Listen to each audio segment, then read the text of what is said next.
Hi friends, welcome to the UPSC PCS forum. पिछले class में हमने एनसीईआरटी में स्टार्ट किया था इंडस वैली सिविलाइजेशन।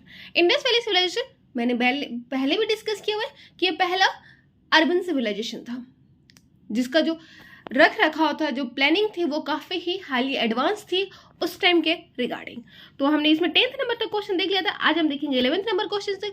और इसके पहले मैं आपको बोलूँगी, प्लीज़ फ्रेंड्स, अगर आपने चैनल को शेयर एंड सब्सक्राइब नहीं किया है तो चैनल को जरूर शेयर एंड सब्सक्राइब करें। यहाँ पे आपको ज्योग्राफी का डिटेल्ड वीडियो देखने को मिलेगा, जो कि काफ़ी इंपॉर्टेंट है एग्जाम पॉइंट ऑफ व्यू से। और रिसेंटली जो बीपीएससी का एग्जाम हुआ था, उसमें भी काफ़ी कंसेप्ट जो थे डायरेक्ट यहीं से पूछे गए थे, तो आप ज़रूर जाके देखें। घटना चक्र मैं पूरा कंप्लीट करवा रही हूँ, साथ साथ में मैंने एनसीईआरटी भी स्टार्ट कर दिया है। तो अगर आपने वीडियो को नहीं देखा है तो जाके जरूर देखो और चैनल को शेयर एंड सब्सक्राइब करना ना भूलें। चलिए स्टार्ट करते हैं 11th नंबर क्वेश्चन से। With reference to the Indus valley civilisation consider the following statement. तो इंडस वैली सिविलाइजेशन के रिगार्डिंग कौन सा स्टेटमेंट जो है वो सही है ना? तो the Harappan culture extended from Jammu in north to Narmada in south and from Makran coast of Baluchistan in west to Meerut in north east। तो ये बिल्कुल ही सही है। हमने देखा था कि मीरठ जो था, ठीक है, वहां पे जो ईस्टर्न हड़प्पन सिविलाइजेशन थी वो एग्जिस्ट करती थी, जिसका नाम आलमगीरपुर था, यूपी के मेरठ में। नॉर्थ में है आपका जम्मू कश्मीर वाला रीजन, मांडा जिसको बोलते हैं। साउथ में महाराष्ट्र वाले रीजन तक फैला हुआ है, और मकरान वेस्ट में मकरान कोस्ट बलूचिस्तान तक फैला हुआ है। Spread of Harappan civilisation was eastward and southward from the Sindh and Punjab. हाँ, तो ये भी सही है कि ईस्टवर्ड और साउथवर्ड है सिंध और पंजाब से। पाकिस्तान का जो सिंध और पंजाब वाला रीजन है, उससे जो हड़प्पन सिविलाइजेशन है वो फैला हुआ है ईस्टवर्ड एंड साउथवर्ड। तो दोनों ही ऑप्शन करेक्ट है। ऑप्शन नंबर सी हो जाएगा हमारा करेक्ट एक्सप्लेनेशन। देखते हैं इसका explanation. Harappan civilisation developed and matured in the urban civilisation which emerged in Sindh and Punjab. हमने देखा था पिछले क्लास में कि सिंध वाला जो रीजन था वहां पे प्री हड़प्पन कल्चर का डेवलपमेंट हुआ था। 52 साइट्स मिले थे लगभग, कहां पे? सिंध में। Central zone of mature Harappan culture was in Sindh and Punjab, from where it spread southwards and eastward. और यहीं से ये कहां पे हमें एक्सटेंड कर? ईस्टवर्ड एंड साउथवर्ड वाले रीजन में।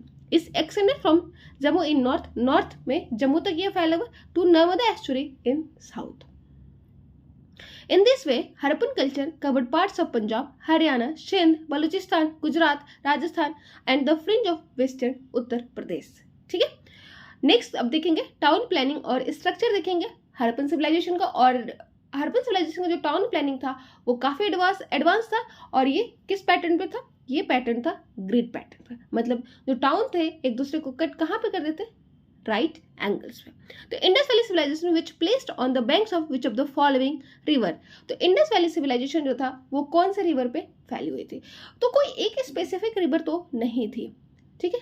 जितना बड़ा एक्सपेंशन था तो रिवर भी अलग अलग थी, जैसे भोगवा, घग्गर, सिंधु, इंडस, चिनाब, ये सारे ही रिवर इंडस वैली जो सिविलाइजेशन के किनारे, इन सारे रिवर के किनारों पर इंडस वैली सिविलाइजेशन जो थे वो एग्जिस्ट करते थे। गंगा तक इंडस वैली सिविलाइजेशन नहीं फैली हुए थे। इसका जो एक्सपेंशन था mainly north western part of India में था, ठीक है, इंडियन सब कॉन्टिनेंट बोल सकते हैं। तो सिंधु, झेलम और चिनाब जो था, यहाँ पर इंडस वैली सिविलाइजेशन जो थी हमें देखने को मिलती है इन रिवर्स के किनारे में। तो ऑप्शन नंबर बी हो जाएगा हमारा करेक्ट। गंगा हम पहले ही कट कर देंगे, तो ऑप्शन हमारा सी और डी ऐसे ही कट हो जाएगा। तो Indus valley civilisation was placed on the bank of Indus, Chenab, Jhelum.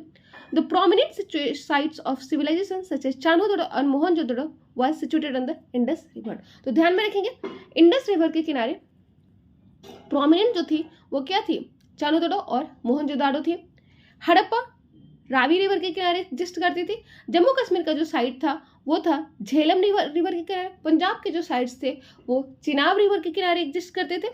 Besides these other sites such as Kalibangan and Lothal was situated on bank of Ghaggar, हकरा और तो लोथल था भोगवा रिवर के किनारे, जो कि गुजरात में देखने को मिलता। कालीबंगन राजस्थान में हमें देखने को मिलता, वो घग्गर और हकरा रिवर के किनारे था, जिसको सरस्वती रिवर भी कहते हैं। Ganga river became the cradle of civilization only after the 1000 BC when और महाजनपद और मगधा का जो डेवलपमेंट होता है वो कहाँ पर होता है? गंगा रिवर के किनारे, ठीक है। तो महाजन ब्रदर्स के बारे में मैंने पहले ही डिस्कस किया, अगर आपने वीडियो नहीं देखा है तो जरूर जाके देखें। 13th नंबर क्वेश्चन देखते हैं, which of the following statement is not true about with respect to the town planning of Harappan culture. तो इनमें से कौन सा जो स्टेटमेंट है वो करेक्ट नहीं है town planning of Harappan culture के रिगार्डिंग। तो हड़प्पन साइट्स वर डिवाइडेड इनटू 2 और मोर पार्ट्स, तो ये तो सही है। हमने देखा था कि बाकी हड़प्पन कल्चर जो थे वो 2 पार्ट्स में डिवाइड थे, धौलावीरा जो था वो 3 पार्ट्स में डिवाइड था। 2 पार्ट्स में कौन कौन से हुआ करते थे, सिटाडेल जो कि वेस्टर्न पार्ट हुआ करता था और वो थोड़े से हाइट पे लोकेटेड था, जबकि ईस्टर्न पार्ट उसको लोअर टाउन कहा जाता था और उसका एरिया ज़्यादा हुआ करता था। दोनों ही वॉल्ड सिटी थे, लेकिन लोथल का जो सिटाडेल है वो वॉल्ड नहीं मिलता है। The part of east of city was smaller and represented Citadel, नहीं यही तो गलत है ना, कि वेस्टर्न पार्ट जो था वो स्मॉलर था और उसको बोलते थे citadel. The part of east of city was larger and represented lower town, तो ये तो सही है। The part of west of the city was smaller but higher, इसी को तो हम बोलते थे सिटाडेल। तो ऑप्शन नंबर बी हो जाएगा हमारा incorrect. Option statement B is not true with respect to town planning of Harappan culture because generally the part of east was larger but lower. जैसे मैंने बताया कि जो ईस्टर्न पार्ट था वो लार्जर हुआ करता था और लोअर हुआ करता था, जबकि वेस्टर्न पार्ट जो हुआ करता था वो स्मॉलर हुआ करता था लेकिन हायर हुआ करता था। This is called the lower town. Eastern part को कहा जाता था lower town. More many of the Harappan cities were divided into 2 और more parts, usually the part of west was smaller but higher. Archaeologist describe this as the citadel. 14th number question देखते हैं, archaeological evidence of granary had been excavated from which of the following Harappan sites. तो हमने देखा था पिछले class में कि मोहनजोदारो जो था, मोहनजोदारो की सबसे बड़ी जो मतलब ग्रेनरी जो थी वो सबसे बड़ी थी। ऑल्दो वहाँ पे हमें ग्रेट बाथ भी देखने को मिला है, लेकिन ग्रेनरी का जो एरिया था वो बड़ा था किससे, ग्रेट बाथ से। तो ग्रेनरी तो हमें मोहनजोदारो में भी देखने को मिला, हड़प्पन में भी देखने और कालीबंगन में भी देखने को मिला है। तो ये तीनों ही जगह पे हमें ग्रेनरी देखने को मिलता है। ग्रेनरी एक्सकेवेट हुआ है, तो ऑप्शन नंबर डी हो जाएगा करेक्ट। ग्रेनरी का यूज क्यों किया जाता था, उसमें ग्रेन्स को रखने के लिए, सेरेल्स को रखने के लिए। तो archaeological evidence of granary had been excavated from Mohenjodaro, Harappa and Kalibangan. Mohenjodaro में लार्जेस्ट बिल्डिंग जो थी वो ग्रेनरी ही थी, जिसका जो लेंथ था वो 45.71 मीटर था, जबकि जो वाइडनेस थी, विड्थ थी वो 15.23 मीटर था। तो आप समझ सकते हैं कि कितना बड़ा ग्रेनरी उस टाइम पे भी प्रेजेंस हुआ करता था और लोग कितने अवेयर थे कि वो अपने जो ग्रेन्स होते थे उसको प्रोटेक्ट करके रखे थे फ्यूचर के लिए। In citadel of Harappa as many as 6 granaries are found. और जो हड़प्पा का जो सिटाडेल था वहाँ पे 6 ग्रेनरी देखने को मिलते हैं।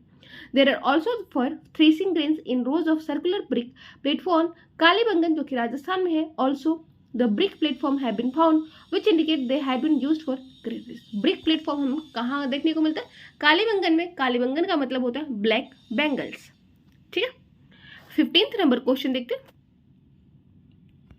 which of the following is incorrect in context of the Great Bath at Mohenjodaro. तो मोहनजोदारो का जो ग्रेट बाथ है उसके रिगार्डिंग कौन सा जो बात है वो गलत है, और ये क्लास 6 का चैप्टर का है, न्यू एनसीईआरटी का।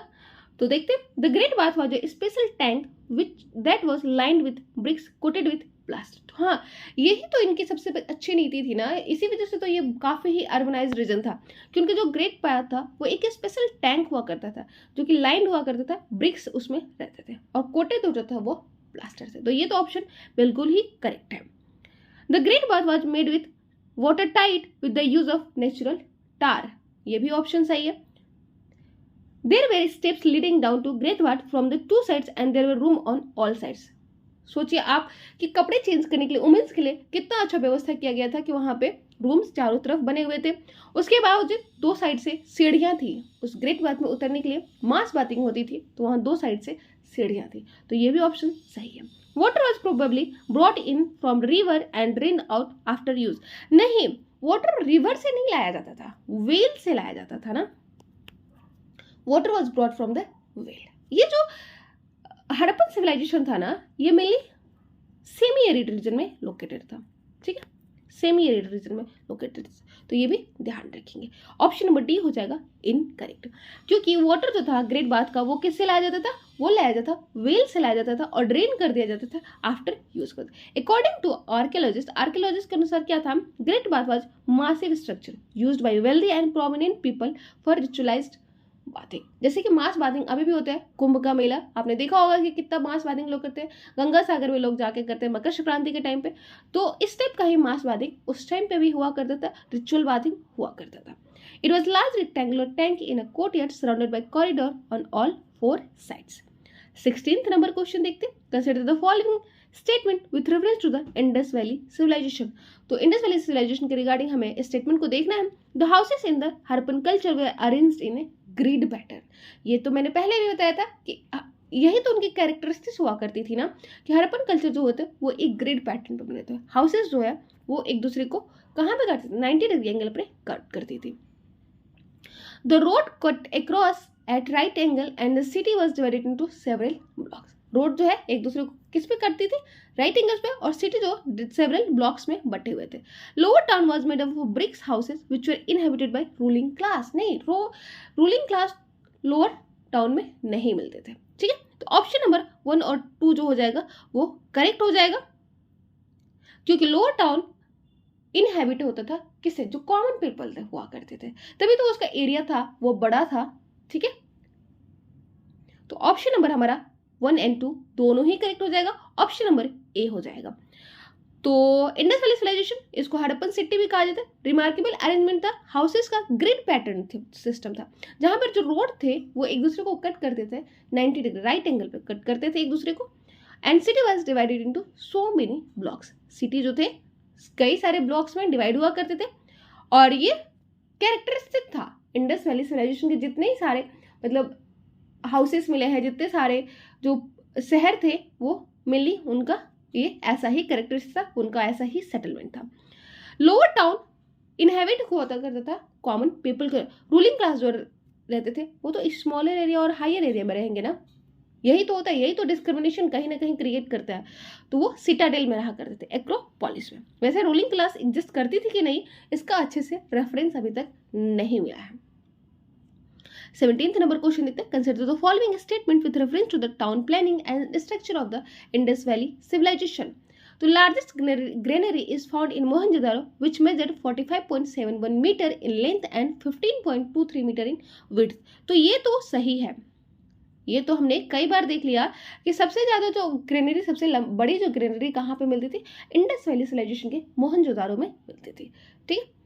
सेकेंड है, the combined floor space of 1200 square metre of granaries at Harappa is much larger than the great granary at the Mohenjodaro. नहीं, सबसे ज्यादा तो ग्रेनरी, सबसे बड़े जो ग्रेनरी हमें देखने को मिलते हैं मोहनजोदारो में मिलती है ना। 6 ग्रेनरी हमें देखने को मिलती है, हड़प्पा में भी देखने को मिलती है, लेकिन वो इन कंपैरिजन मोहनजोदारो से छोटा हुआ करते थे। The circular brick platform to the south of the granaries at Harappa serve as working floors and were meant for threshing grains. तो ये भी ऑप्शन सही है कि जो सर्कुलर ब्रिक्स प्लेटफॉर्म मिलते थे ग्रेनरीज के साउथ में, वहां पे क्या होता था, थ्रेसिंग होता था, वर्किंग फ्लोर था वो ग्रेन के रिगार्डिंग। तो ऑप्शन नंबर जो सी हो जाएगा, यानी ऑप्शन नंबर जो सेकंड हो जाएगा वो हमारा रॉन्ग हो जाएगा। यहाँ पे पूछ रहा है incorrect statement, option number C हो जाएगा incorrect. So with reference to the town planning and structure of the Indus Valley civilization, as the combined space of floor of Harappa Granary is 838 square meter, which is approximately same to the area of Great Granary of the Mohenjo-daro. ठीक है।